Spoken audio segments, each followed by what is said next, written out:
Hello, and welcome back to ACRO's Good Clinical Podcast. I'm your host, Sophia McLeod.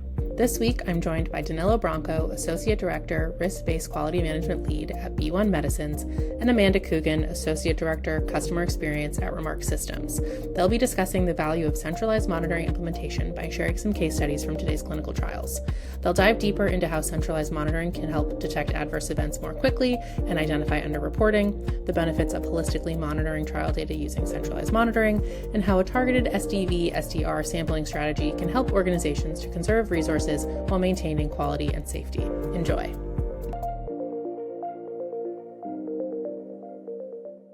Well, Amanda, Danilo, thank you so much for joining me today. I think one of our most popular committees as far as who's been on the podcast so far has been ACRO's Risk-Based Quality Management, or RBQM, working group. Many folks will probably remember the 2 episodes we did last season on all of the great work that the RBQM team has been doing. As we've talked about previously, and what we really want to focus on today is the work that you guys as subject matter experts have been doing to think about how RBQM can be used to conduct trials more efficiently and effectively. Building from, I think, the work that we talked about last year with that great landscape survey, we wanted to focus today on educating the industry stakeholders on the benefits of centralized monitoring, which is why we brought you both in. So I'm very excited to have you guys.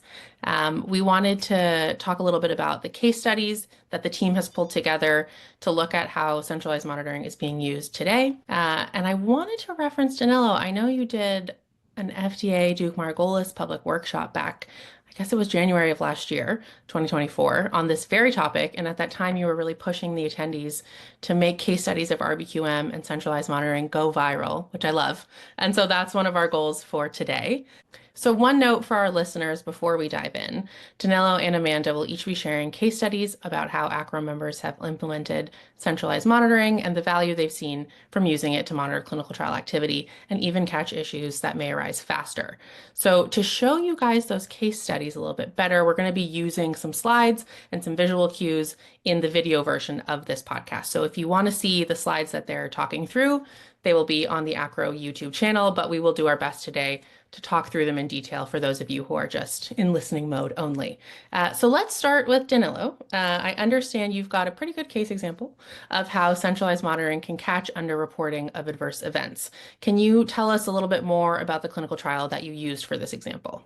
Sure. Thanks, Sophia. And hi, colleagues. First of all, I want to say I'm honored to be part of and kick off this project.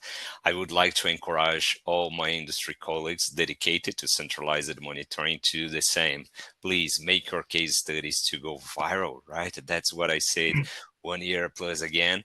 And I'm pushing here because this is an important way for us to keep going through the confidence level on the methodology and all of the challenge we involved in this field face every day. So in my example today, we have a phase 2A oncology trial, 40 sites globally, dose escalation phase with 40 participants in multiple cohorts, dose expansion phase with 200 participants.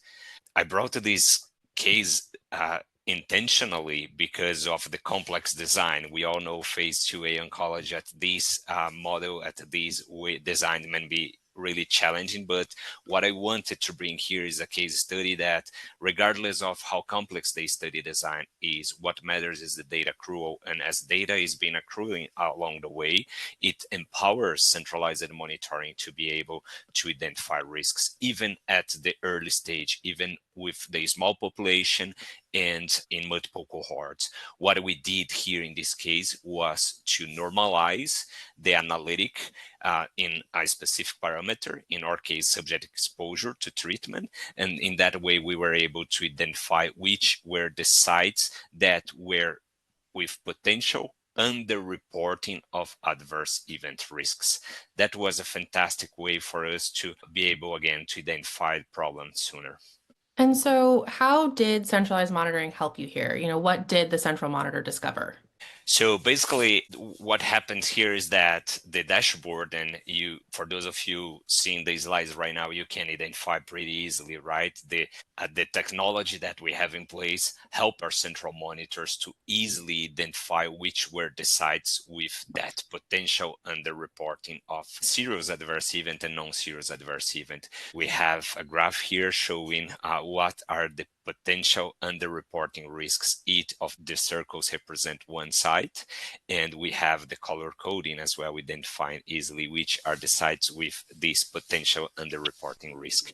So as our trained central monitors were able to identify those sites, they made the observations within the two and prepared for the centralized monitoring risk review meeting along with study team. Part of this study team, we also have the CleanOps representative, a CTM in some organizations, where the observations were discussed, and the central monitor also have proposed potential mitigation actions. In this case, we proposed a sequence of mitigation actions that started with the CRA reaching out site staff to make sure that they were aware of their safety reporting responsibilities and they had a proper process in place. And that evolved to different layers of mitigation activities, such as increasing the SDR level at that site in order to look for potential underreported cases. And it evolved along the way. And so, just to sort of put a bow on this example, what was the resolution here? What actions were you guys able to take to mitigate risks to the trial and to patients? Yeah, that's the beauty, right? When we do something and we are able to actually report positive outcomes, that's why the case studies are here to help us to convince that centralized monitoring is powerful. So after these mitigation actions were implemented, we were able to identify unreported safety events at the site. So we had 6 adverse events and 1 serious adverse event that had not been reported before. Site staff was really committed to report those. So it was a kind of process gap at the site that the CRA was then helpful for them. The clinical research associate was able to support site staff and the investigator in improving, enhancing, or refining that reporting process at the site level.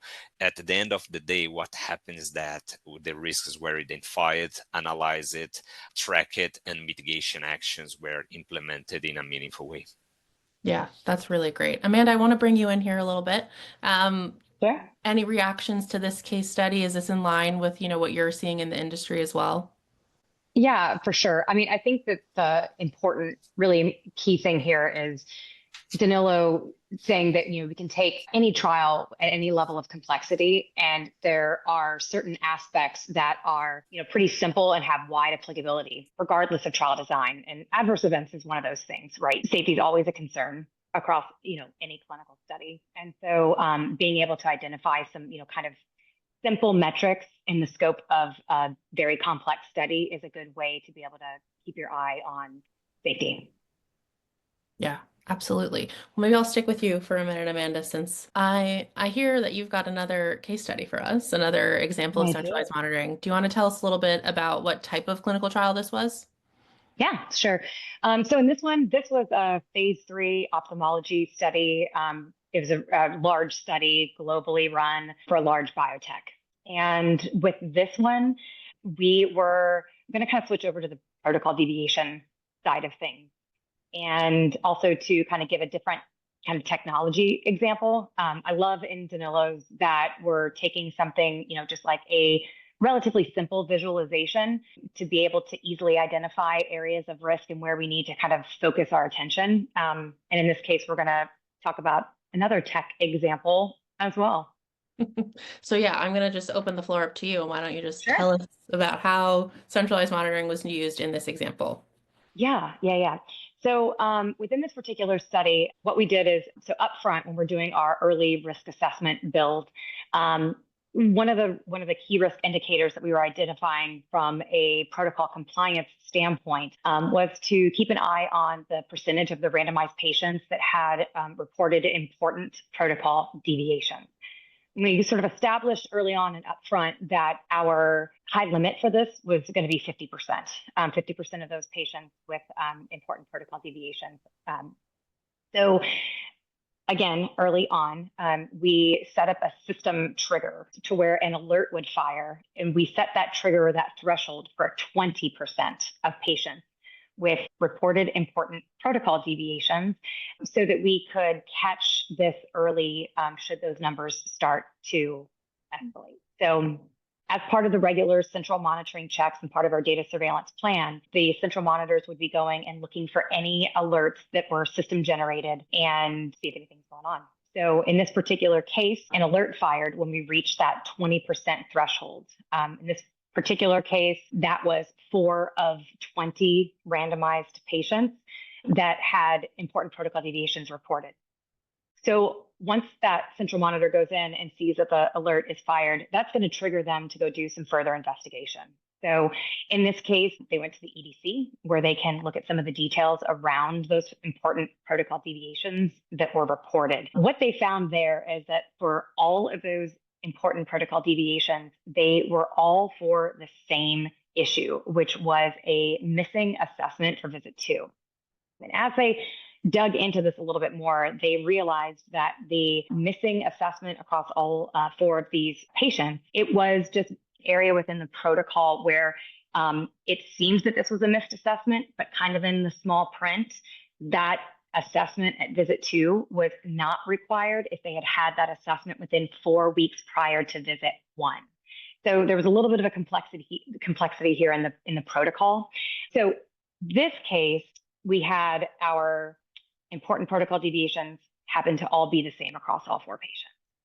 Interesting. I like the kind of dichotomy between this example and Danilo's. I think they show a really good swath of findings, risk factors, mitigating factors. And on that, can you tell us a little bit about the resolution here with this one and some of the corrective actions taken, and then, what others can kind of learn from that?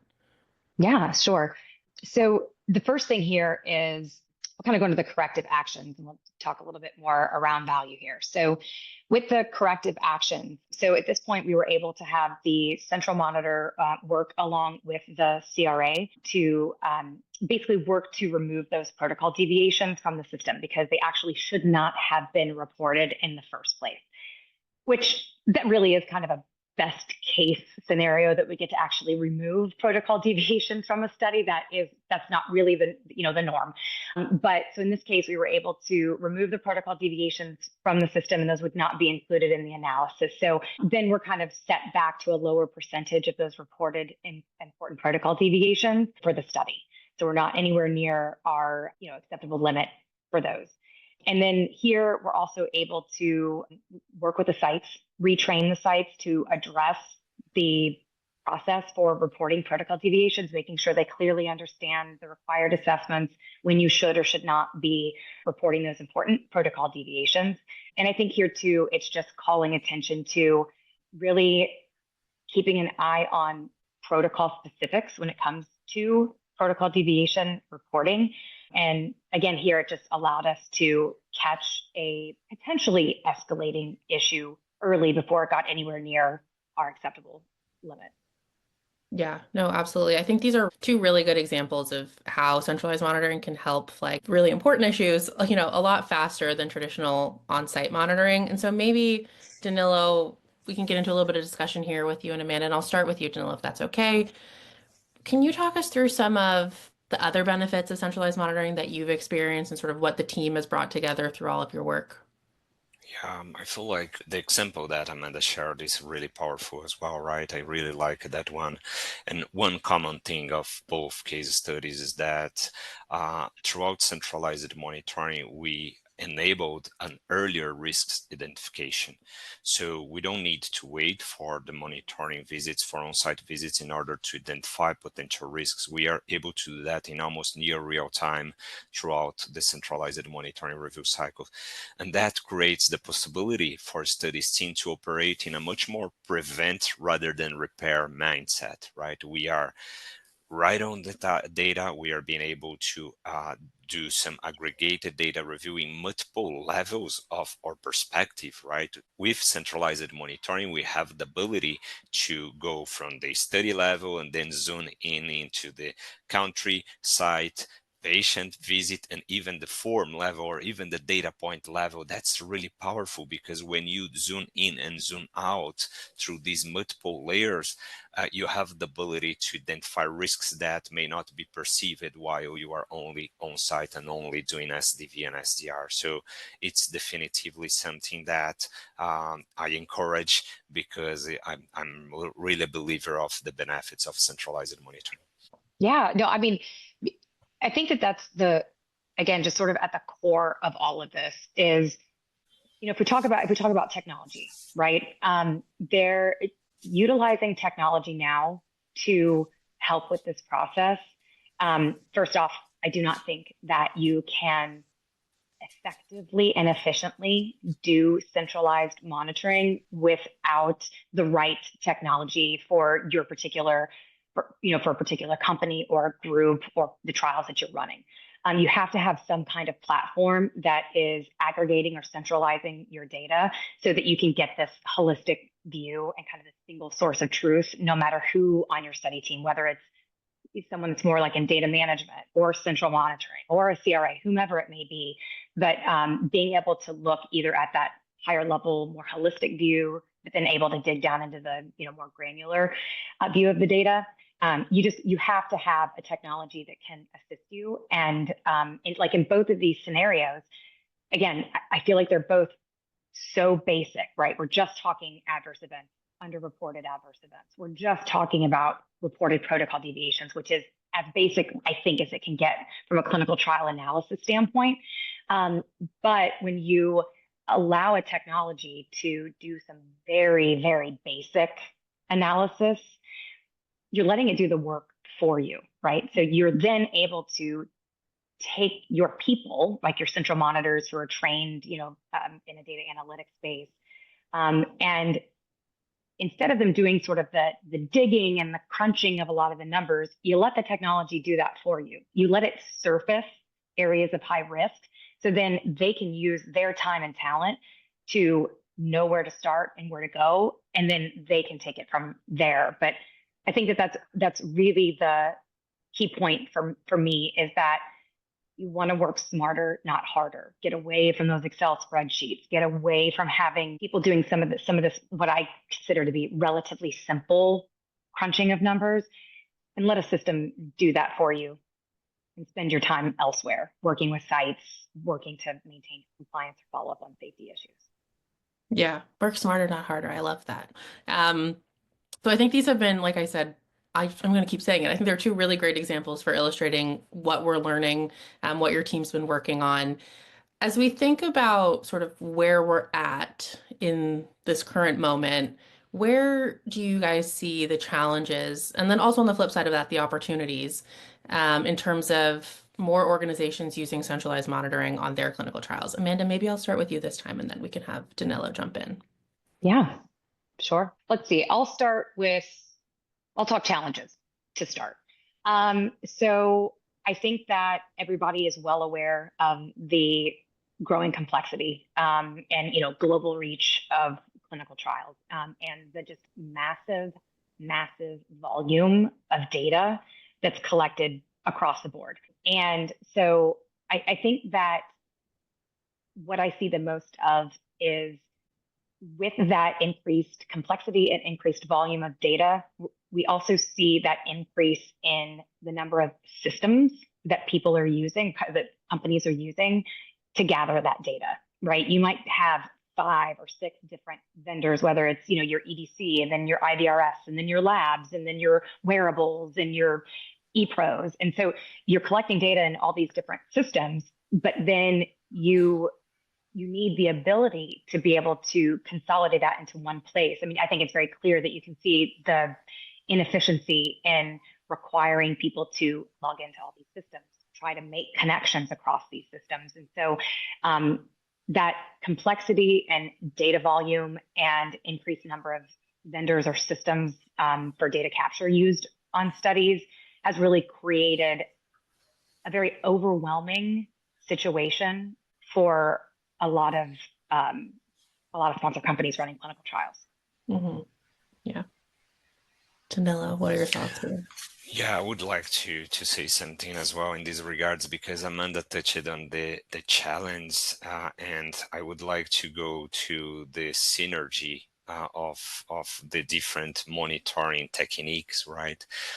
We are not talking about centralized monitoring versus on-site or remote monitoring. It's actually the opposite. These fronts need to work collaboratively. They need to work in synergy, and one of the key aspects to afford for make that healthy from a financial perspective as well, is the need to reduce the use of SDR and SDV and make these important activity more targeted, so that we are putting or force towards the bigger picture with centralized monitoring, right? So we are actually acting together again in synergy in order to enable the focus on what is really adding value to a clinical trial. If organizations are doing 100% SDR and SDV and adding centralized monitoring, it's too costly, right? You can instead use centralized monitoring to deliver your targeted on-site visits and focus on critical to quality elements, flagging any issue faster. So that would be my advice here. Yeah, no, I think these are great lessons to leave folks with little nuggets, little insights. It's been really great to talk with both of you. And yeah, again, thank you from me, from ACRO, for doing all this great work. I think this group has been working so hard over the past few years on all of this, and it's great to see all of the resources you guys keep coming out with and the tools. So thank you again. It's been really fun to talk to both of you. Thanks so much for tuning in to this week's episode. I hope you enjoyed hearing from Danilo and Amanda as much as I did. Join us back here next week for episode 3.